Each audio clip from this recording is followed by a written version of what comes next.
of being down. That if you're not a thug, if you haven't gone to jail, if you ain't in street life, you ain't black enough. When did we decide blackness was about how low we could go? Blackness was never about how low we could go. Blackness was about no matter how far down we was, we tried to get up anyhow.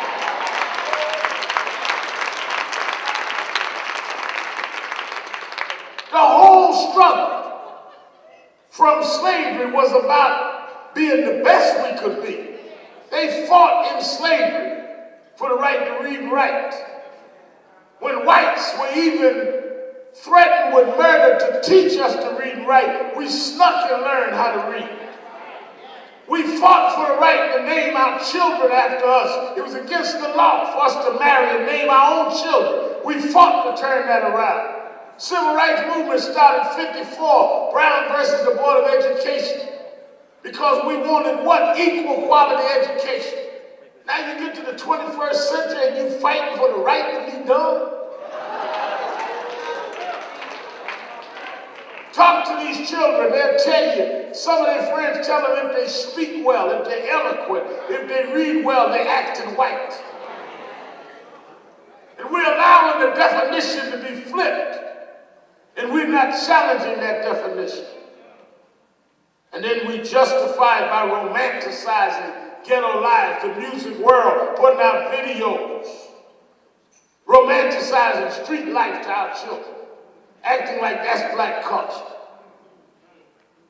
Saying, well, we down, so we just going to make that our celebratory culture. If you down, don't relax. If you down, don't celebrate being down. If I stepped off this stage and walked over to your seat and knocked you off your chair, that's on me. But if we come back next Friday night and you still laying on the floor, that's on you.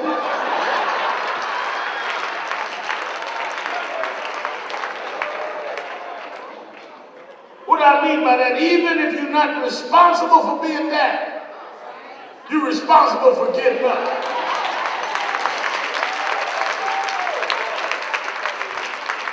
And if you wait on those that knock you down to lift you up, you'll never get up, because if they want you up, they'll never knock you down. We must teach our children to get up. And they were not born to be street thugs. I told a couple of rappers the other day, when we first started this debate, they wanted the right to call our women out their name, but it ain't cute now. You got two young black women about to grow up in the White House. You gonna call them hoes? How would we feel if the president of France, President Russia, brought his family over here and high-fived President Obama and said, how's my nigga? The difference is that I always saw us as president, while others just saw us as niggas and hoes. And what you call yourself, you will become. Because how you define yourself is how you confine yourself. We got to raise our children, like Brockington is saying, to know that all of them can go to the top if they think that way.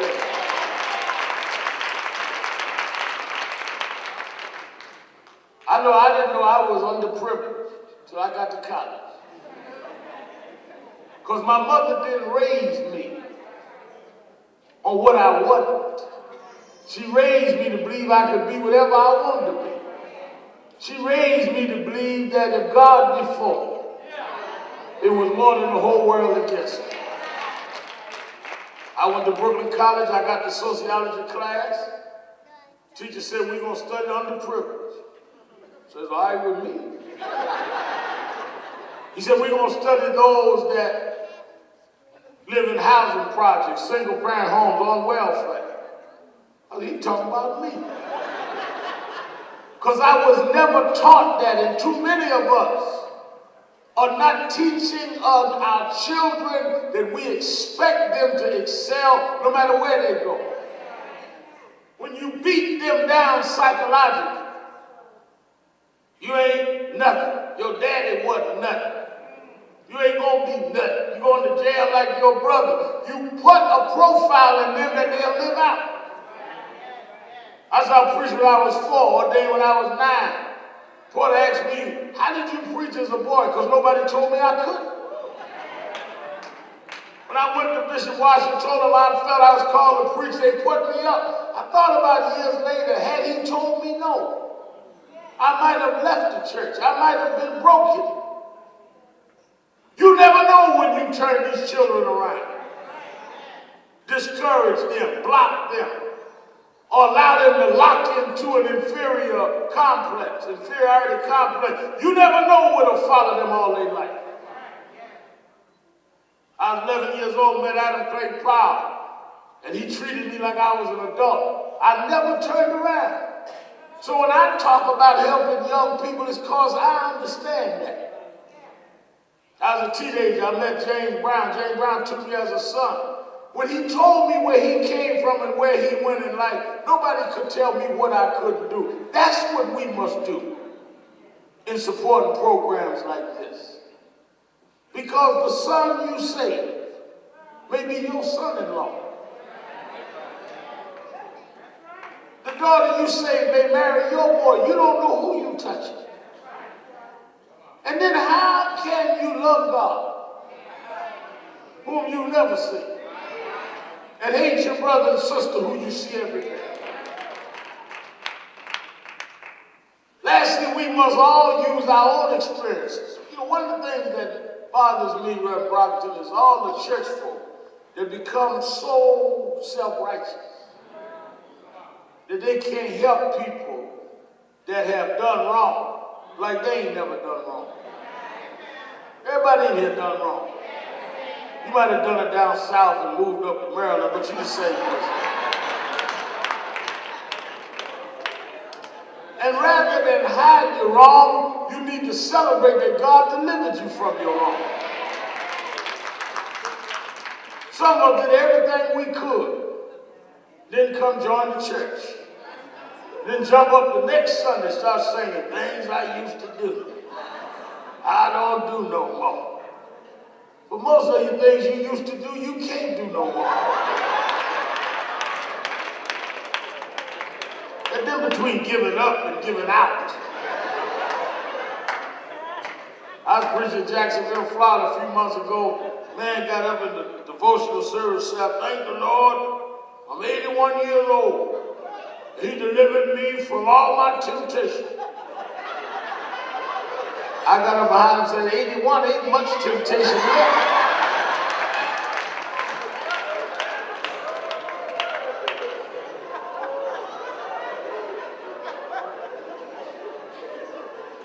That's why the Bible says, call the young because they're strong, the old because they know the way. We should be able to tell these young people by our own experiences how they can get out of their rut because we got out. One of the reasons God delivered you is so you can help deliver somebody else. You've been through some of the same challenges that they've been through. You faced some of the downs they faced. It may be in different forms, but it's the same thing. They stopped me at the airport a few years ago and said to me, Reverend Sharpton, I just don't understand my daughter. I said, what don't you understand? All into this hip-hop. Tupac Shakur got killed. She cried for 3 days. I don't understand. I said, you don't? She said, no. I said, you remember how you acted when Sam Cooke got killed? It's the same thing. If you go back over your life, you've been through what they're going through, and if you learn how to relate, you can help them because somebody had to help you. They smoking reefer, you was dipping snuff, it's the same thing.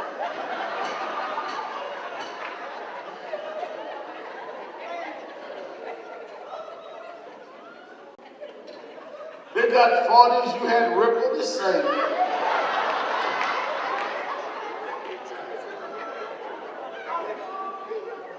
If you think about what got you right, what turned you around, and quit trying to act so pure, And quit trying to act like you ain't never made a mistake.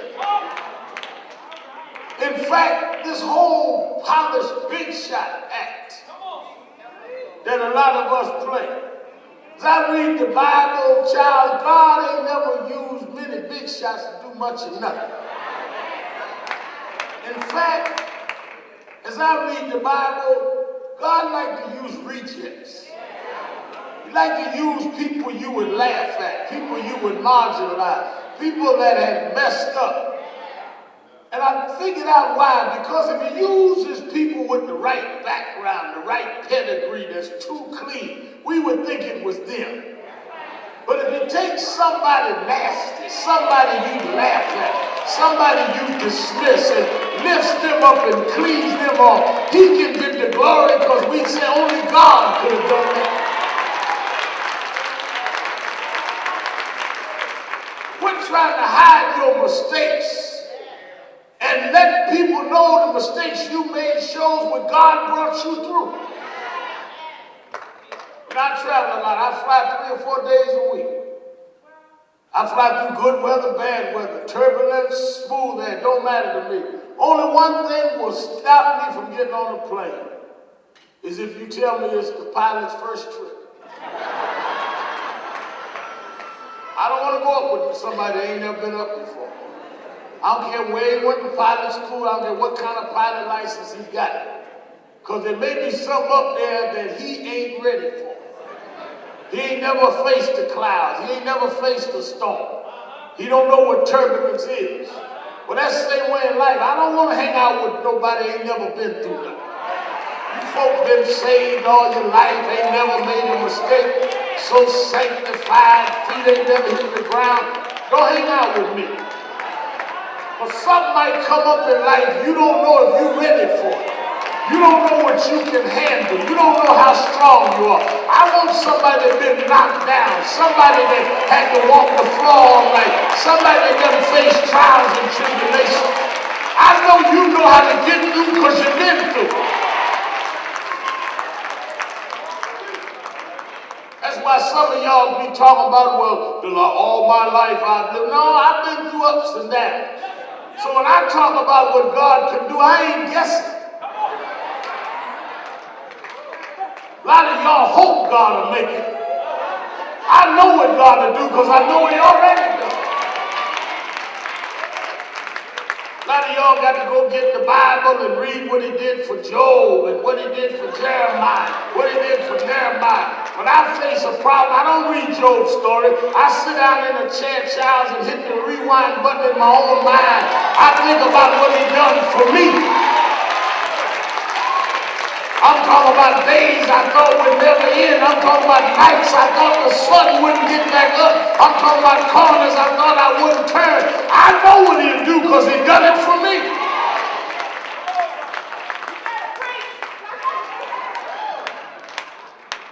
Tell our children how we got here.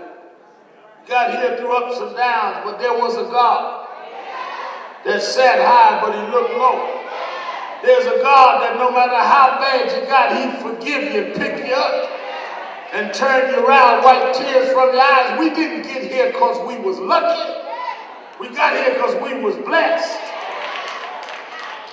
I told President Obama I like this book, Audacity of Hope. A generation ago, a young lady said, Jesse, talk about keep hope alive. But there's a thing, child, that's on the other side of hope that I had to depend on. Because hope is just a feeling. Hope is maybe tomorrow will be a better day.